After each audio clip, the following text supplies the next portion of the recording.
Hi, everyone. Recently had a chance to sit down with Luke Burgis and talk to him. He wrote a great book called Wanting, and it's this whole idea of what we want in our lives and who we see as models in our lives and what we see as models in our lives. And he's just got such a great depth and a great perspective on the experiences that he's had and how he's explored this question and how it relates to all of us. What are our goals? Where do we come up with these goals? How do we have a basis for our foundation of what's right, what's wrong, what we believe, and therefore how it connects to what we do in our lives, what things we pursue in our lives, and who we use as examples. And he's a fascinating person. He spoke at an event we had with our family a couple of years ago, and I've always wanted to have a chance to sit down and talk to him a little bit more deeply. And so we did. I loved it, and I trust you're going to enjoy it as well.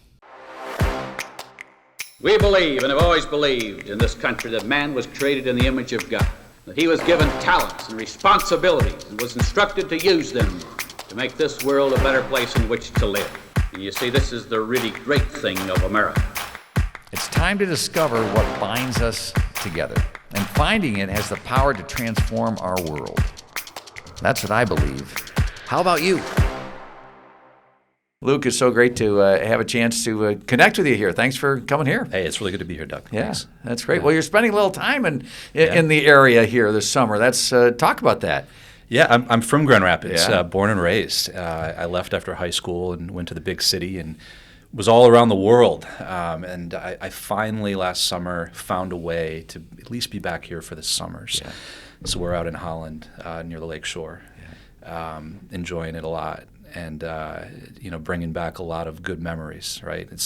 G.K. Chesterton has a story of this man who, traveling around the entire world, kind of like, looking for home, and he finally gets to the end of his journey, and he's kind of like up on this hilltop, and he looks down at this little village, and he says he knew home for the first time, it in a different way, and that's kind of the way that I feel about Grand Rapids at this point. Oh, that's fantastic. Yeah. Well, we love Grand Rapids, and especially in the summer, and we tolerate it the rest of the time. That's right. That's right. We do the best we can. I feel bad. I'd love to be here full time. Yeah. I'm slowly working on my wife. She's a New Jersey girl, and one of the joys for me is being able to show her the place where I grew up, because it's different. It's not a good model for Grand Rapids, right? People ask me what it's like, and I always struggle to find a good model. It's very unique. So, introducing and showing her what this place is, what it has to offer, like all of the great things about this place, has been a real joy for me this summer. I mean, the big lake is a pretty nice advantage for me to have in my back pocket. Right? That's not bad, is it? Yeah. That's not bad. Yeah. Well, Luke, we'll go around through a number of things here. Sure. We'd love to talk about you and some of your personal journey and about how it led to some of the things that you think about, write about, talk about. And we had a great time a couple of years ago with our family when you talked about your book, Wanting, and really dove into that and really articulated how things and how what drives us in certain ways and how we think, and that's what I'd love to kind of unpack with you a little bit today. Help us understand some of those sorts of things. So we'll start with the simple stuff. So if you can, just talk about and I'll dive in a little bit more. But so you teach at Catholic University in Washington, so that's why you're kind of between two worlds a little bit, and we'll talk about that a touch. But talk about the idea. What is this? And then we'll go into the why a little bit more. So when you say this mimetic behavior, this thinking, help us understand what that is, and then we can talk a little bit about why you study it and wrote about it. Yeah, so I've been thinking about this idea of mimesis the last few years and how important it is. And what mimesis means, it's a fancy word for imitation. Right? Okay. It means that, I like the imitation one. Imitation. Okay. We could just say imitation. Yeah. We imitate other people. We're social creatures, right? It's how we learn language. It's how we learn culture. It's how we learn our faith, right? I mean, imitation is a powerful and wonderful thing that's kind of unique to humans. I mean, we imitate at a deeper level than animals imitate, right?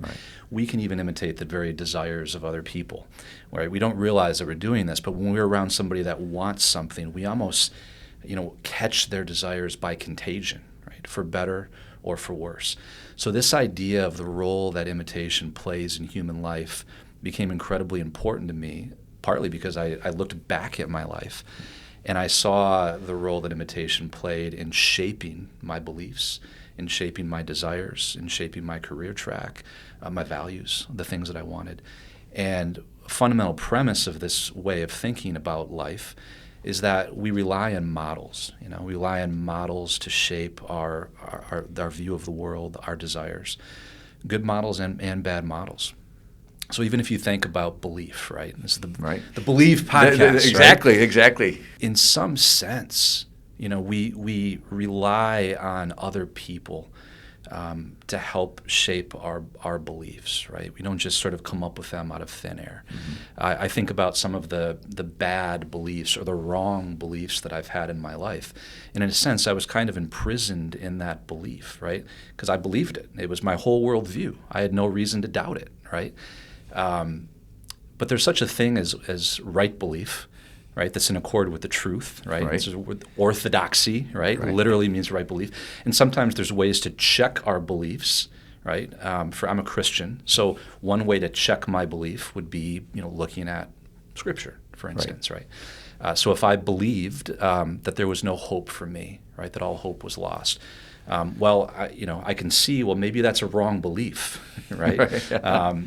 So we can go on and on like that. At various times in my life, I've had beliefs that I was heavily influenced by the models in my life at the time. And my world was kind of only as big as the models that I had. Shaping my desires, shaping what I believed, shaping what I wanted. And sort of looking back at my life and seeing the role of those models has been really, really instructive for me. Let me just give you an example of this, right? When I was in high school, I was a quarterback on my football team as a freshman, and I broke my femur in a football game. Ouch. Now, the femur is the biggest bone in the human body. Right. It's not a good one to break. I was in the hospital for a couple of weeks, and I was on crutches the rest of the whole semester, pretty much the whole year for me. Totally devastated me. I went from having really good grades to my grades completely tanked. Was in a bad place. I was depressed. I'd lost my identity as an athlete. I had to miss the baseball season, and there was some people in my life that they didn't see the causality. Right? They just thought maybe I was a bad student. Maybe I wasn't that ambitious. But I was really struggling with trying to work through this pretty traumatic loss of sports. And I internalized some really unhealthy things about myself, like, I'm not good in school. Right? I don't care. All of those things. Until I had some people that came in my life, and they wanted things from me that I didn't quite want for myself at that point, right? They wanted great things for me, and they believed in me, and they challenged me, and they completely changed this belief that I had about myself, this belief I had about the way the world works, right? The world's not fair, nobody's here for me, if I want anything done, I have to do it myself. And they completely, because of their belief in me, because of their desire for me, infected me in this positive way and just kind of lit me on fire and completely changed everything for me, which set me on a completely different track, including, re-embracing my childhood faith. So, I think if we look back in our life and we think about who those models of desire are, we learn a lot about ourselves. Yeah. Well, there's a lot there to unpack, for you to dive in. When you talk about, an injury, something happened, some traumatic experience. But all of us have something like that in life that's happened. Something went horribly wrong, and it wasn't necessarily our fault. And we don't know what to do with it. We don't know how to internalize it. And it affects everything about us. And you had that.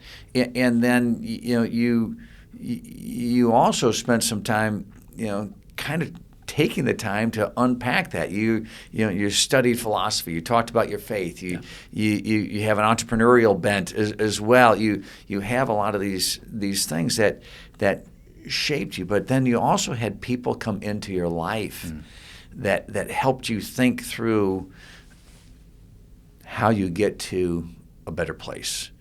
And so, maybe let's go back to a little bit of why. And some of those things impacted, but so why did you dive so deep into this study? What drove you to write a book? You took some journeys and you took some time. Maybe help unpack that and tell us a little bit about how you get from high school, to kind of where you are now, a little bit, because you've had a lot of things happen in your life. Sure. I graduated from college with a degree in finance in New York City and worked on Wall Street for a little while. And you wanted that, maybe.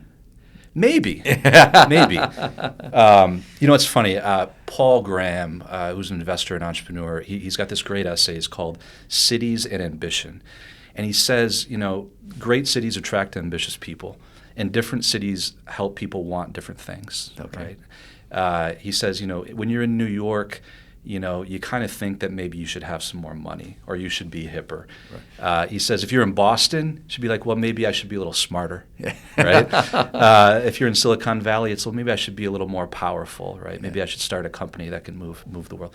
And in New York City, at the school that I went to, it makes you want to work on Wall Street, and that's that's what everybody wants to do, right? So I was kind of shaped by the city. Let me talk about what Grand Rapids makes people want too, because I think this place helps people want other things, right? So absolutely. So I followed that desire without thinking about it very much, right? There's something to be said about intentionality versus just passively taking on the environment that you're in. Right. So I lived a lot of my life just kind of, taking things on that were in my environment without feeling a real sense of agency, right? Worked on Wall Street. I learned a lot, but it wasn't for me. I from the very beginning, I had this real kind of entrepreneurial spirit, and I really wanted to take these bold risks. And I had some things I was very passionate about. Health and wellness was one of them at the time. So the first company that I started, I quit my job, moved to California, and started a company with my cousin. Which was in the wellness space. And make a long story short, I ended up co-founding 4 companies in my 20s. Fantastic. Thank you. Yeah. But I realized something about myself in that process. One is that I got bored of the companies that I started after a couple of years, which is kind of a jarring thing to feel. People don't think of it that way. It's like, I'm a founder. I'm the CEO, but I'm not excited to go into the office. What's going on there? Right. And one of the things I learned is that there was no what I call thick desire animating some of those companies, right? Things that really would sustain me long term, right? Rather than just taking advantage of market opportunities. There's nothing wrong with taking advantage of market opportunities. Sure, A absolutely. good entrepreneur does that. But in order to sustain it, there's got to be something more there, right? There's got to be something meaningful, Purpose. and important. Purpose. And I found myself, really, really strange thing happened. I was working a lot, and at the end of every day, I would go into this 24-hour coffee shop that was open. I would get there about 10 o'clock, and I would read books of philosophy and theology until about 1 o'clock in the morning. Wow. And I realized it was activating some part of me that I'd kind of neglected for a really long time. Something that I learned about myself, that I really have this desire. I don't know if I would say it's kind of for, the intellectual life or continued lifelong learning or just making meaning of everything that was going on around me. It just helped me. It gave me some mental models, right? Classic philosophy, right? And that woke up some thick desire that I had inside of me for education, right? And now I'm kind of in education today. Sure, right, yeah. Right? So that's a thread that continued. That's a passion. That's a purpose. That's a passion. Yeah. And also made me realize that I really like to communicate and I like to write. Yeah. Right? So I'm really satisfied not just in learning, but also communicating what I learned in ways that are digestible and accessible to other people. And that's what I did with my book. At least what I tried to do with my book. I don't know if everybody would agree that I succeeded, but I think you did. This concept of mimetic desire, right, imitative desire, was something that helped explain so much of my own life. that eventually I realized this is something I really want to try to communicate with the world. Yeah, yeah. So you're working like crazy, and now you're getting these inklings of there's something more. You use thick and thin, and you talk about that in the book as well. These ideas of of what's really important. But you were pursuing something in New York that didn't get it. You had this entrepreneurial itch that you scratched, but that still didn't get it. And so that still led you on a bit of a journey of next steps. So you're reading these books of philosophy. It's attracting you. You're thinking about learning these things and talking about these things, communicating these things.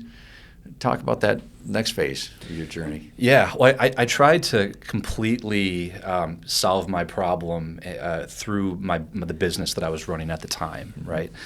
And I started doing things and operating a little bit differently. And sort of including some of those thick desires in my business. So, to give you an example. Talk about thick and thin a little bit, just to. Yeah. I mean, a thin desire is kind of an ephemeral thing that I want today that I won't really care that much about, next week, or something that doesn't really speak to my core. A thick desire has continuity, right? It's something really meaningful and personal, right. Something that I really care about, right? So you can run a business really operating on thin desires or thick. I would give a financial target to my employees and say, we want to double revenue by next year. That never really, it didn't capture them, right? So I learned a very simple thing, right? Like, how can I appeal to a thick desire?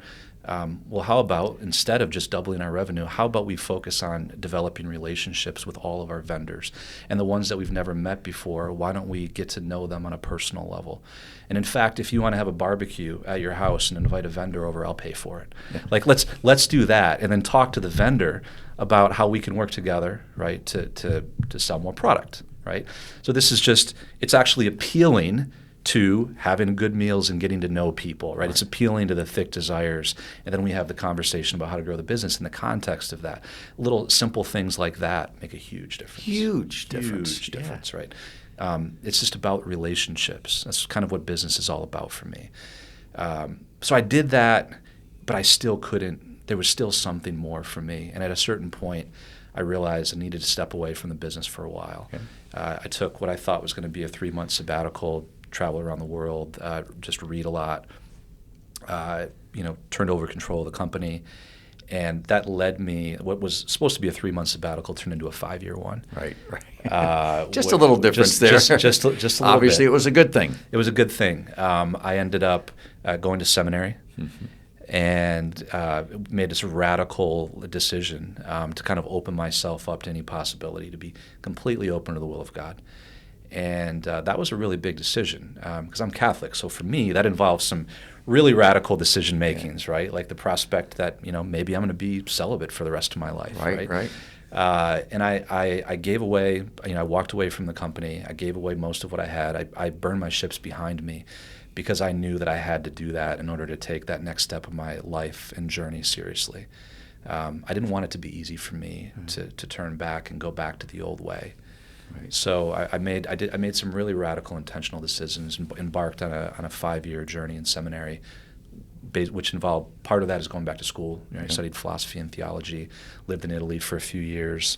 Was very blessed to be able to do that. It was a great part of my life.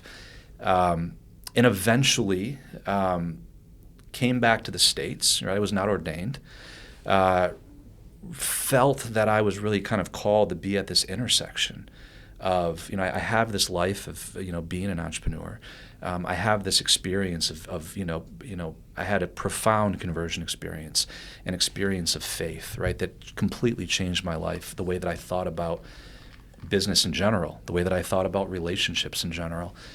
And I thought, man, I want to infuse like what I do in business and what we do in business and how the way that we think about it with this view of the human person and what it's all about, and the good that can be done, and I want to kind of like set hearts on fire with what happened to me, right? When something really good happens to you, you feel a sense of responsibility to share that with other people, and it's part of what I do at Catholic University now. Right. Well, that is so impactful, because when you have something that happens in your life, you want to tell the world. And sometimes people can do that in a positive way.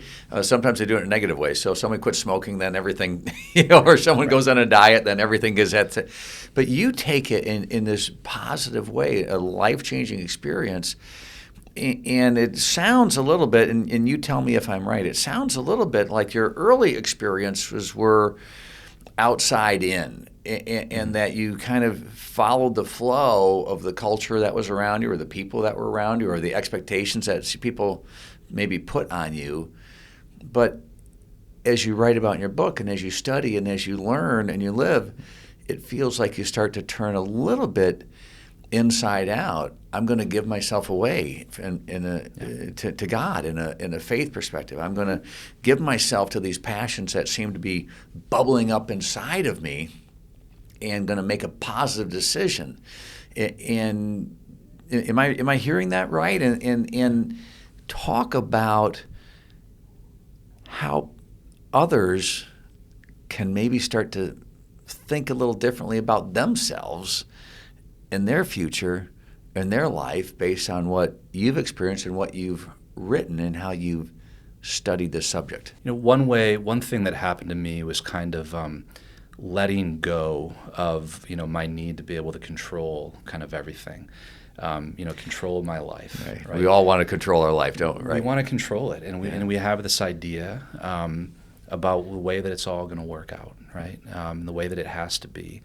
And life is a lot more exciting for me when I kind of let go of my idea, and just be present and open to the experiences and the people that come in my life and whatever God wants to do in my life, right?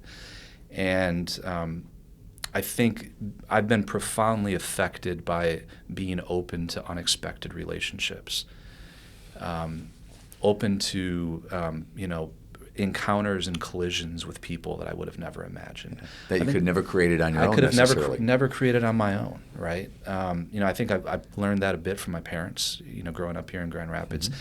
They just had a home where they would welcome everybody in for meals. It didn't matter who you were, right? It didn't matter what your politics were.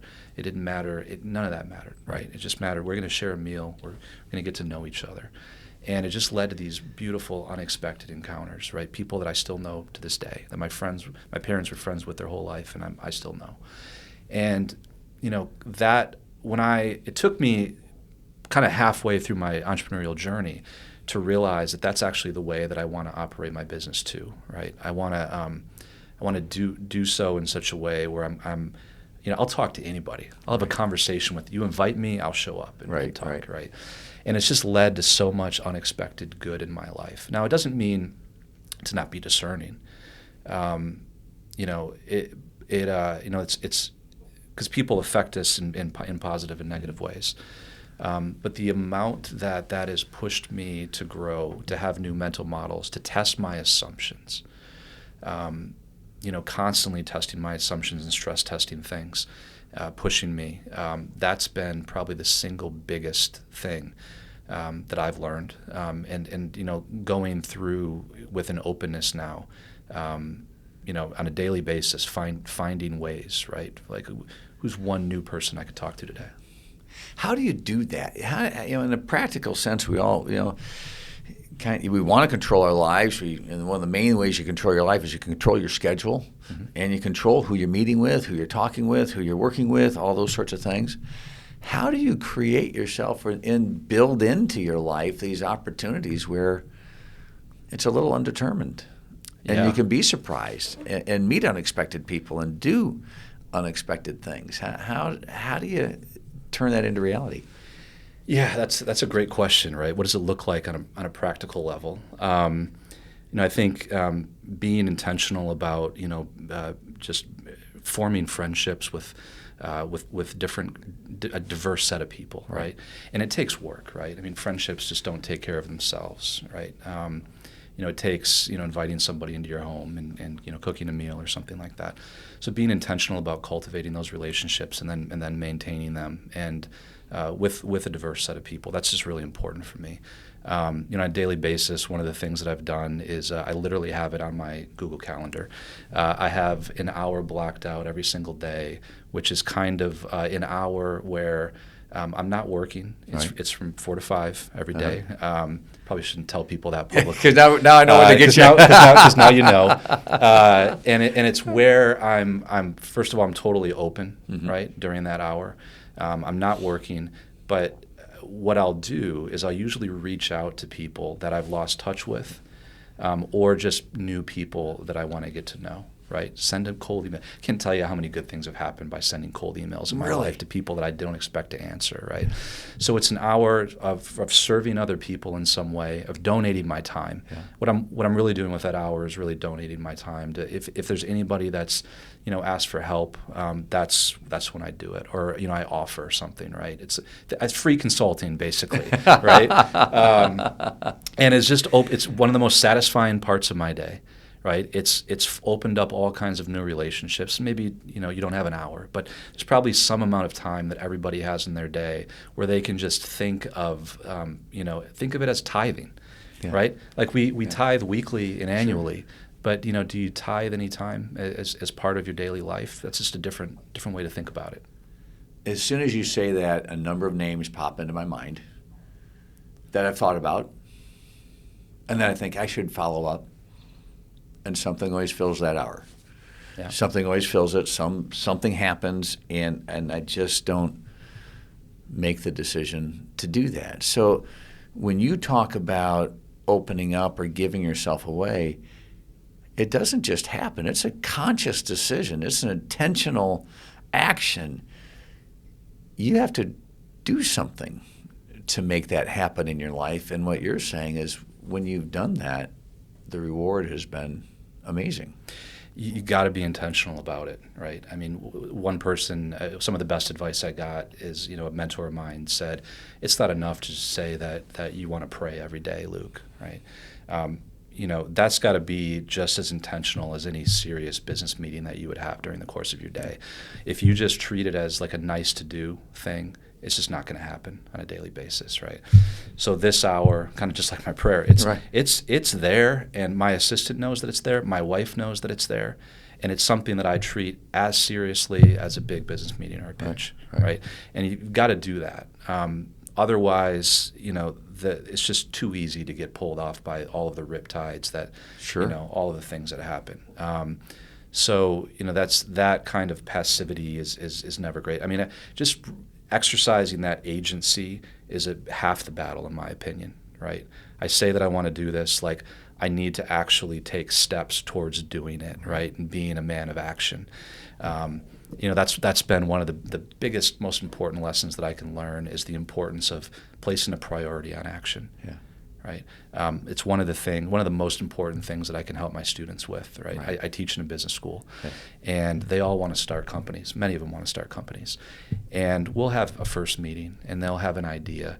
Professor Burgis, I need this amount of money, and I'm thinking about X, Y, and Z, and I always put the ball in their court and make them take some action, anything. Right? It's like, first of all, you don't need that much money. There's something that you can do with no money at all that will move the ball forward on this idea, right? So why don't you test that by doing something and then come back and we'll talk, right? Take action, evaluate, act and reflect. And the bias for action, it's a big part of what being an entrepreneur is. Sure. You have to have a bias. You got to make something happen. At a certain point, you have to move, right? It's good to talk about things, good to have a strategy, but at some point you need to take some action step. Yeah. So many times, what was the old joke about the guy who, needed money and bought a lottery ticket, wanted to win the lottery, or he wanted to win the lottery, and prayed about it, and was in a church praying about it, and the ground shook, and a voice said, buy a ticket. That's right. He talked about this whole thing, and you got to take some level of action. I screwed up that joke in the beginning because I said he bought a ticket, but he didn't.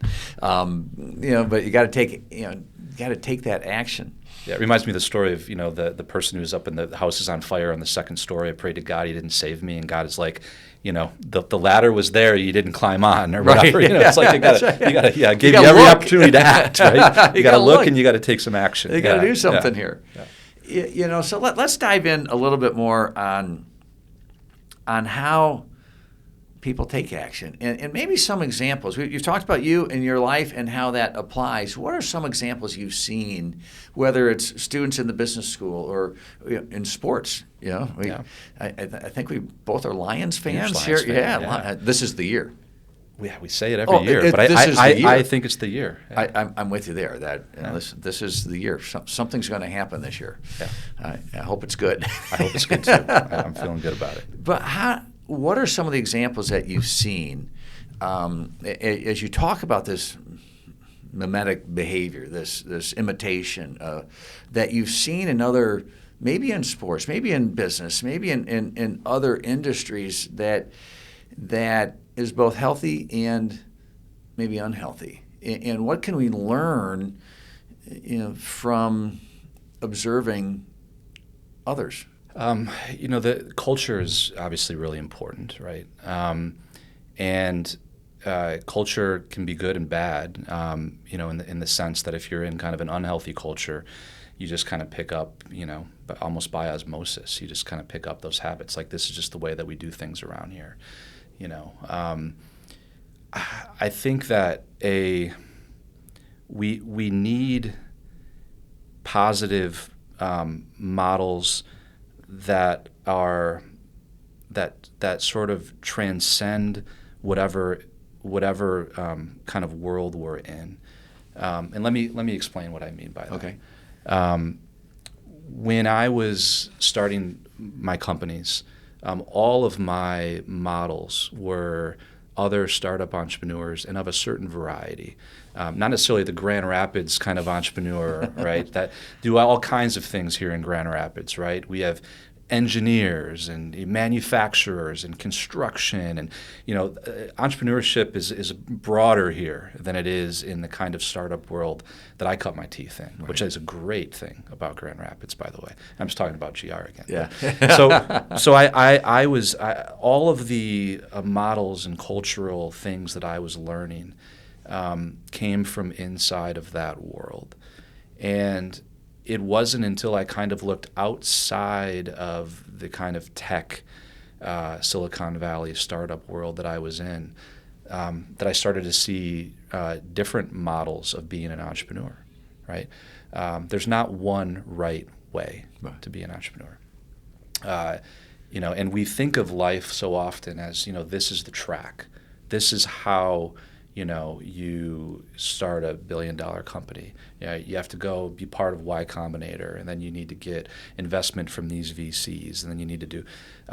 There's a lot of beautiful different ways to build a really successful company, and getting sort of caught on those tracks, I think, actually kills innovation, or it narrows the set of what we believe is possible and what our options are, and looking outside of that kind of hyper-mimetic track that I was on just kind of opened up my mind to different ways of being in business, right? Both in the present and in the past, right? There's wonderful models of, there's an Argentinian businessman named Enrique Shaw, whose his cause for canonization for sainthood in the Catholic Church is up right now because he was such a holy CEO and businessman. Just invested in the lives of his employees in these really powerful ways. I didn't know anything about the guy. I didn't even know that was a model of doing business, this really human-centric way of approaching things. It was totally foreign to me until I encountered it. And those kinds of influences really began to take a hold on my imagination. So, my advice would be, look outside of the industry that you're in, for instance. Look at other examples, because you can usually apply some of those lessons to your own. From what I hear, I don't know if this is an apocryphal story or not, but Henry Ford was in a slaughterhouse and sort of saw the way that the pigs were slaughtered on the assembly line, and it gave him the idea. right? Exactly, To actually yeah. change so there's all these examples. So I think these interdisciplinary, like being open, looking outside, finding models, and then you can draw them into whatever it is we're doing. Yeah. To get outside when you talk about the entrepreneurial track that maybe movies are made of, or that would drive people to say, well, this is how you do it. All I think about is driving around rural Michigan and being on a 2-lane highway somewhere and seeing a company kind of in the middle of nowhere, and there's 20, 30 cars, 20, 30 employees, I'm assuming, maybe more. I'm like, how in the world did this happen? What do they do? Yeah. Where are their customers? How does this come? And then you drive a little further and you see the next one, and then you see the next one, and you see somebody's just figured it out, and they care about their employees, they care about their customers, they care about their community. And they're doing good things. It happens to me all the time driving around. I'll see a world headquarters of some company I've never heard of with 50 cars in the parking lot in this rural place somewhere here in West Michigan. I'm like, there's a story there that I don't know, that the world probably doesn't know, but it's a profoundly human story that involves a family and maybe a story of somebody taking a really bold risk and uncertainty and fear and faith and hope and all these and moments of doubt. And those stories are powerful. And I think we need to tell more of those, I don't know if non-sexy stories, just the hidden stories of entrepreneurship that created jobs. Yeah. I'm really passionate about doing that. Yeah, it's modest. It's 20, 30 families, but it's 20, 30 families. Yeah. And it's, it's a piece of their community, and they're giving to this charity and this cause and in a lot of different ways. Maybe not a lot of money, but they're giving time and talent, in their community in different ways. I just love seeing that and watching that happen. Are there other examples? We talk sports a little bit, and sometimes I think, you see the stories that that athletes have. You watch the Olympics and it's like, oh, this is a great thing. Well, now here's their story behind it. What drives people? And when you see this behavior, what drives people in the most positive ways? What are the things that I should be thinking about to make decisions if I'm going to model myself after somebody else, or if I'm going to, think about, I want to, like we just talked about, putting an hour aside a day to do something. How do we get in that process of thinking and being intentional, so that if I'm going to model my behavior, if I'm going to imitate somebody, here's the things I may want to look at or think about? Yeah, I often think that we need to make a distinction between role models and models of desire. Okay. We talk about role models all the time, and a role model models a role, right? My accountant is a fantastic accountant. He's far more organized than I am, and he is a model for me in diligence and just in his exactitude and exactly all the things that I need. But he's a role model in that sense. But I don't really know anything about what he wants, right, what his desires are. I should, actually. I would like to know, but I just don't. A model of desire is somebody who, regardless of what their role is, they are a model of desire for me in some way, right? They want what I want. And I think it's important to think about that, to think bigger than just role models. So, for instance, as I'm looking at other people in business or other entrepreneurs, I don't just care about how well they run their company. I also want to look for a busy CEO who really desires deeply to be a great parent, a great father. So there's a difference there, right? He could be a role model in terms of how well, the excellence with which he runs his company. But at a deeper level, he's also a model of desire if he wants to invest in the life of his children and his family. And I'm an expectant father. There we go. So at this point, that's really important for me. And I need to know that it's possible, right, to organize my life around this hierarchy of values, right? And my family occupies a really important place in it. And this is a layer of thinking that's a little deeper than just thinking about the role models and thinking that guy wants what I want to want and what I actually want to want even more than maybe I want it right now. Not that I don't desire that, but seeing that, right, is going to positively affect me and inspire me. So I think that it's like a second order of evaluating, right, the kinds of people that are models in our lives by what they want and what their values are. It's just that's just a powerful way to kind of be influenced in a more integrated and holistic way than just, this company is doing really well, but not actually knowing what's actually driving the behavior in that company, what's actually important to them. It's the additional measures. You mentioned that earlier. You wanted to double sales. And then you thought about it, you said, well, no, I want to build bigger relationships with our vendors. And if we do that, then the sales part will probably take care of itself. And those were a lot of things, that we learned at Amway, from my dad and Jay Van Andel, that, if everyone else is successful, then the business is going to be fine. Yeah. So build relationships, connect with them. And I remember some of the mistakes we made when we started to get too focused on the dollars and we forgot about the people. And setting some goals that were just financially measured as opposed to people measured. Sure. And getting deeper.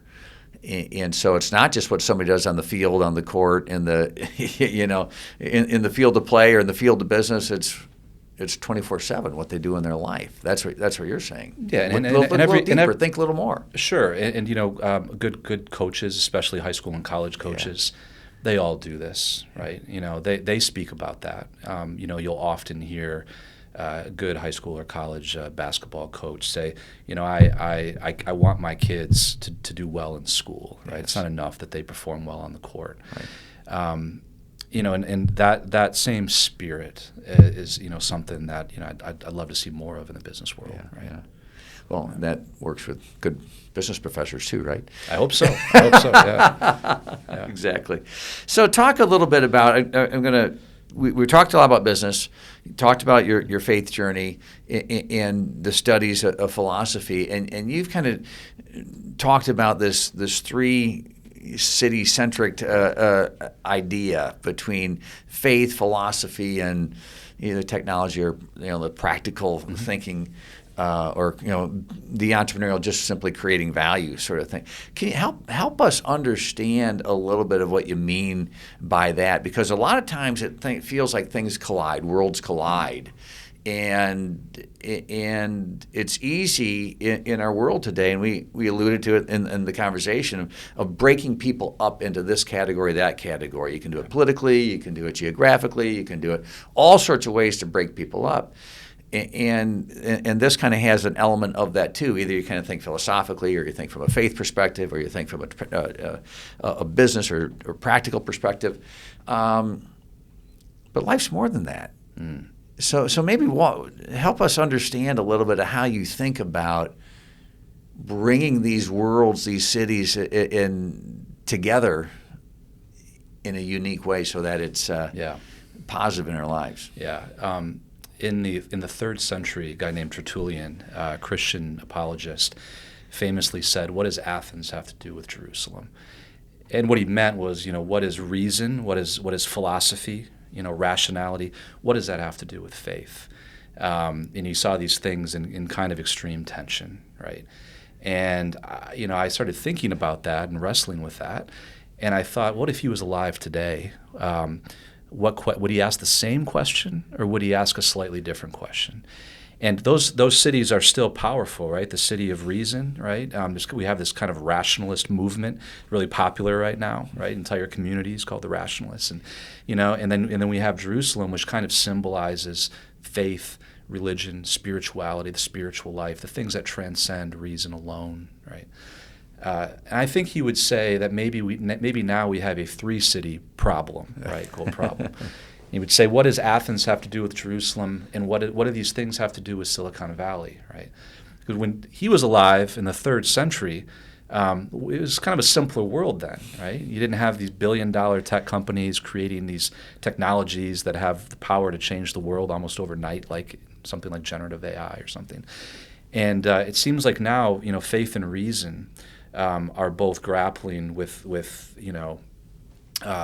these new technologies, right? And the marketplace, and these three things kind of come into contact constantly, right? Constantly.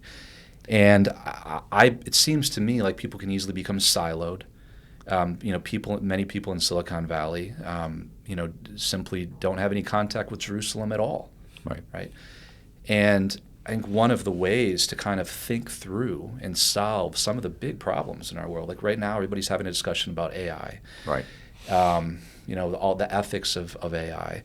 And I don't think that's a problem that Silicon Valley can solve on its own. I don't think they even have the mental models to think through some of the fundamental questions. I think you've got to have Jerusalem at the table, right, and Athens, and we've got to be able to sit at a table together and have sort of an integrated talk. Well, what does it mean to be human, right? And what does it mean to flourish as a human?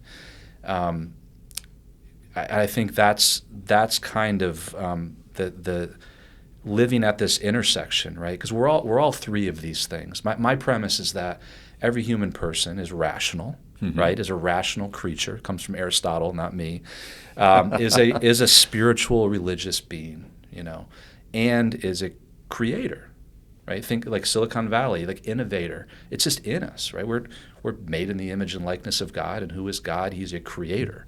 So each of us is a co-creator. It's part of who we are. So in Silicon Valley at its best, right, entrepreneurship at its best is that innovation, that co-creation. So in Silicon Valley, and it's the rural highways in Michigan and across the country. And I wish, that third city, Grand Rapids is a great example of a place that really combines all three pretty well, right? Better than Silicon Valley does, actually. So, maybe Grand Rapids is the solution to the three-city problem. I don't know. We'll add that to the promotional material for the Chamber of Commerce. That's right. So the most robust kind of discussions and critical thinking for me always happen when we're able to bring in the wisdom from all three of these cities, right? And this is just a mental model that I use to talk about a problem in the world. And I call it the three-city problem because there's a famous problem in physics called the three-body problem. And it's very simple. It says when there's two bodies, we can understand how they move in relation to each other. But as soon as a third body is introduced, it becomes a chaotic system, and we can't actually predict how they're going to interact.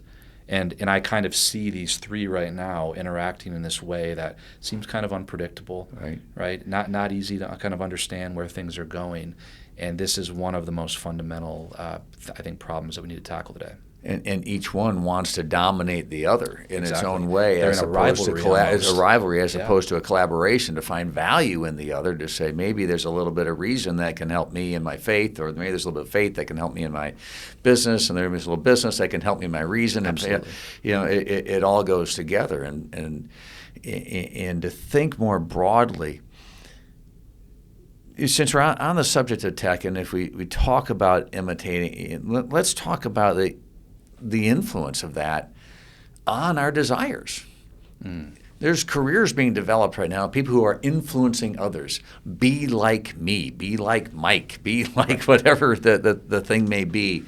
And there's powerful technology that is constantly reminding us of what we should be doing or what somebody else thinks we should be doing. And talk about that a little bit, and then break it down for us maybe in order of age, because where that bombardment is happening the most is probably on our younger population. Right. How if you're a parent or an adult, or if you're a kid, how do we think in the simplest terms? You've studied. You're very knowledgeable. You have gone to all these places. What are the practical ways that we can look at these tools and in one way go, wow, I've got this situation and I can communicate and I can talk to other people who are in this situation. I can find a self-help group. I can connect with people through this social platform that is really helpful. And then on the other side, boy, there's all these messages coming at me that are telling me to do this, this, or this. And we've seen the tragic consequences of some of those things, primarily younger, but not exclusively.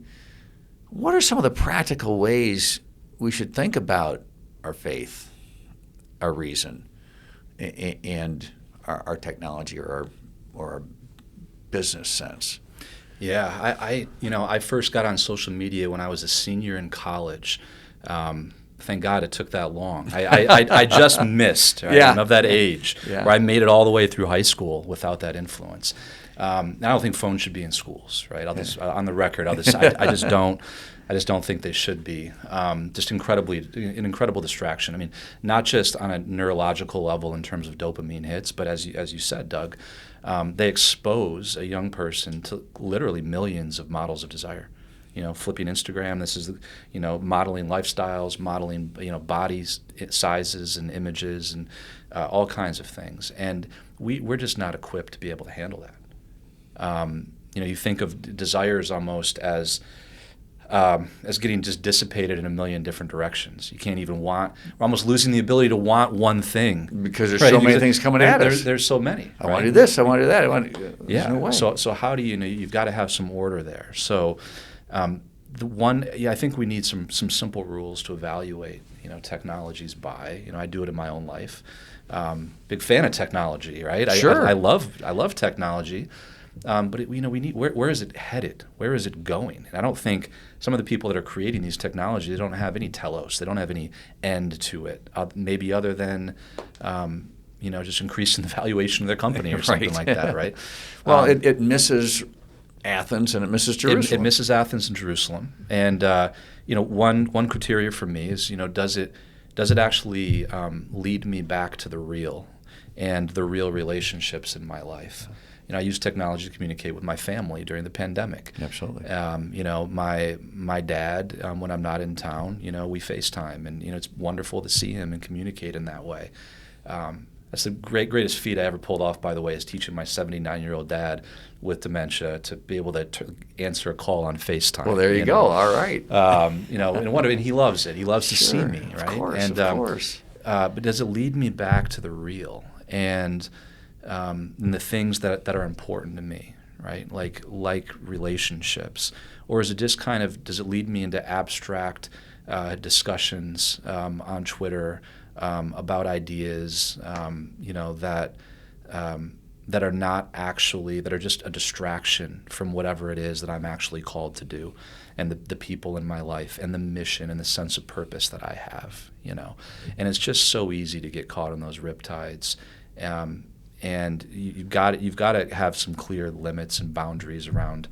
Especially for young people around technology use, and I'm thinking about that more than ever. I was just going to say, you got a baby on the way. You're gonna get a chance to practice this, right? I am. I've got my 4 are all grown. I'm right. Done. They got to figure it out on their own now. But go on. Yeah. Again, it is a 3 cities thing. There was just a discussion about generative AI, and I heard somebody who leads one of these big companies say, intelligence is not a human thing. Intelligence is something that is out there in the world, and it can be put in a machine, and it's not necessarily. I used to think intelligence was human, and now I realize that it's not human. This is a view that comes really from within Silicon Valley, and it's not 100% true, right? The world is intelligible. There is intelligence in the world, right? But there is such a thing as human intelligence, and it's a very specific kind of intelligence. And disembodied intelligence or reason is different than mine and yours. We have bodies. And there's something really important about embodiment and being human. And statements like that, I think, reduce what it means to be human. It's like, I just take my brain and put it in a computer, and that's just not true, right? And I think that the disembodiment is one of the dangers of technology, is that everything's becoming completely disembodied. And and to just give you an example, right? I mean, this impacts faith, right? Sure. It's not the same for me to go. Technology is it's a great mediator of reality. And it can mediate, my experience of worship. I can pull up an app. I had to do this during the pandemic, or go on Zoom, and I have a mediated experience of being in church on Sunday, for instance, or pray. There's tons of apps, hundreds of apps for prayer and meditation, all that stuff. It is a mediated reality, and it's not the same thing as being shoulder to shoulder in that building, in that place, gathered together. And it can be a okay supplement. And there were couple of months there in the pandemic when it was an important thing, right, to be able to have the ability to do that. But it can't become a substitute. And very often we take things that are meant to be supplements and we turn them into substitutes. And technology, that will never be a substitute, right, for me going to Mass on Sunday or going to church. And I think knowing when technology is a supplement, and not letting it become a substitute for relationships, for instance. Same thing with Facebook, right? Yeah. It can't substitute us having a real relationship. And these tools are powerful tools, and technology has tools, but the thinking has tools. I had a chance to listen to a couple Supreme Court justices talk about how they think about answering questions and the types of ways that they go through, and they brought it down to, these are the tools that I have, so I can think this way, or I can think this way, or I can think this way, about how I answer the question, because if you're a Supreme Court justice, there's nobody else to ask. At the end of the day, they have to answer the question. Yeah. And it was fascinating about how they argue back and forth a little bit, how they have different perspectives of which tool they use at which time and how it goes. But what I found fascinating was, I've got a question, I have to find an answer, and how do I use the tools presented to me?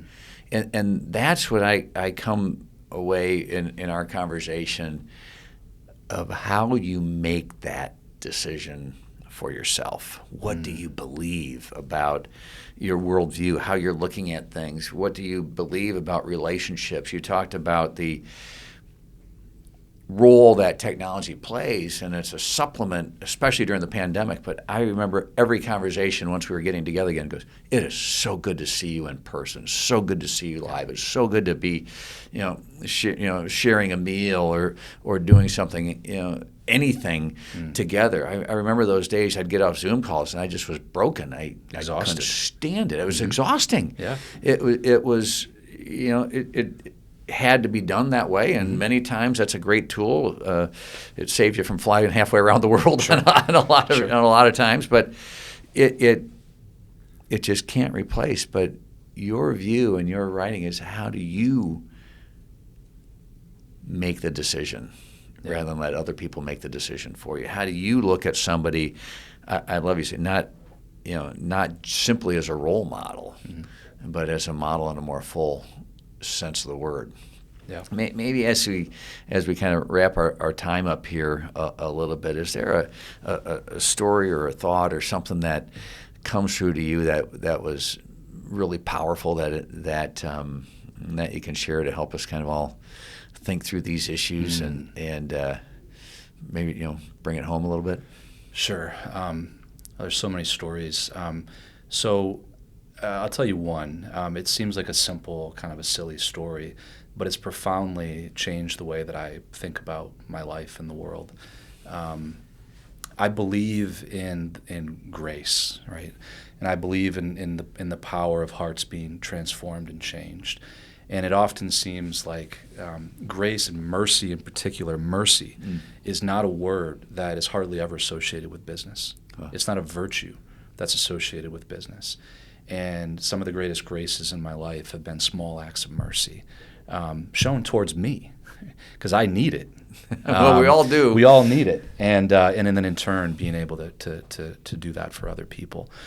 When I was a young kid starting one of my companies, I was living in Vegas at the time, struggling to get a company off the ground.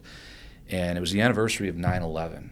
And I was there 3 blocks away from Ground Zero the day that the towers fell. Wow. I was a college student in New York City. I was one of those guys covered in soot. Really? Yeah. Wow. I was there. So it affects everybody. But this wasn't long after 9/11. So it was very visceral. And I woke up that morning, and it was on my mind, right? And I went into a coffee shop around the corner from my house, and I had a puppy, German Shepherd puppy. He grew to be 125 pounds. Wow. At the time, he was only about 70, maybe not even, maybe 60 pounds. My dog Axel, and I tied him up to a good-sized table outside of the coffee shop. Wasn't allowed inside, and I went inside, ordered my coffee. And as I'm ordering my coffee, I hear this screeching sound outside, and I look out the window, and I see my little puppy got spooked or something, and he took off running, and he's dragging the entire table behind him. It's just moving through the parking lot. I didn't even think he was capable of moving this table a single inch, and he's just like sledding like a racehorse, pulling 1,000 pounds behind him, and this thing is moving. and then he starts picking up speed and gaining momentum. And I said, hold on a second, and I run outside, and as soon as I walk out the door, I see him run past a $100,000 car on the other side of the parking lot. And that table, he's still dragging the table. The table just goes right into the bumper and then drags alongside the corner of the car and makes a huge dent in that car and scrapes up the side. Oh my gosh! Yeah, and I finally catch up to him, and I unhooked him and soothed him. Man comes out from the coffee shop. He was this older gentleman who was behind me in line. And he comes over to me and he says, "Is your dog okay?" He says, "Is there anything? Can I go get your dog some water?" And I was like, "Yeah, that'd be great." He comes back out with some water, and it took me like 5 minutes to calm him down. I don't know what spooked him to this day. And I said, "Oh, I gotta, whose car this is?" And he said, "Well, as a matter of fact, that's mine. It's my car." And this guy's only concern for me was actually for my dog and for me, and to make sure that the dog was not hurt and that I was okay. And I said, "Sir, I'm so sorry, I'm stumbling all over myself. Like, how do we handle this? What do I do? Do you need my information?" Da, da, da. And he just said, "Son," he was like, "It's okay. It's just a car. I have good insurance." And he said, "Just want to make sure, is there anything else I can do to help? Is your dog okay?" And I said, "He's fine." I was like, I begged him for some resolution, and he said, "Son, don't worry about it." He goes, "I'll take care of it." He goes, "You have a good day." And he looked me in the eye in a way that I'll never forget, and he just it was a little act of mercy that he showed to me, and I've never forgot it, and I never I was so stunned by the interaction that I never even had a chance to ask him his name. And then he just kind of, disappeared out of my life. I've never seen him again. And I've thought about that guy. I went back into the same coffee shop and asked, "Hey, is this guy," I described him, "is he a regular? I want to be able to thank him," or something like that. Never seen him again in my life. But that simple encounter on a day when I needed it, right? When I was already thinking about mercy and forgiveness and trying to move beyond those terrible things that had happened and on 9/11, it was almost a message that was just for me personally, right? Like by a guardian angel or something like that. In those little things, I've just been blessed to have all kinds of little moments like that in my life. It just doesn't take much to change somebody's entire not just their day, but their entire life. And I can honestly say that in those 5 minutes there, I've realized that there are always opportunities for grace, right? There's always those opportunities for mercy in little ways. And, that's just informed my worldview, right? I believe in those little acts, right, that have the power to change people. And we live in a world where, people don't change, right? Well, I don't believe that, right? I've seen hard hearts be broken up and opened up to these beautiful things. I've seen it with myself.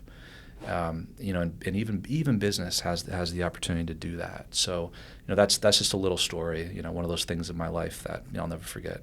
Powerful story. Boy, if there's something that we want to imitate, it's that action of that man. Yeah. To say there's lots of times in our lives we could get angry, or you could just let it go and say it's okay and move on. And you have a choice. You have a choice. We all have a choice. Yeah.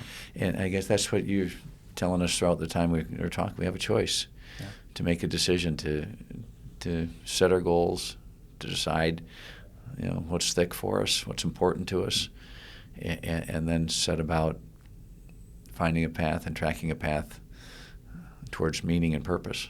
Yeah, that's right. Luke, well, thank you. Thanks for having me, Doug. I can't thank you enough for spending the time. Just enjoyed it so much. We could keep going on and talking, but I'm just really, really grateful for you taking the time and sharing with us. It's good to be home. Thanks, Doug. All right, that's right. Good to be home. Right. Very good. Thanks, Luke. Thanks so much.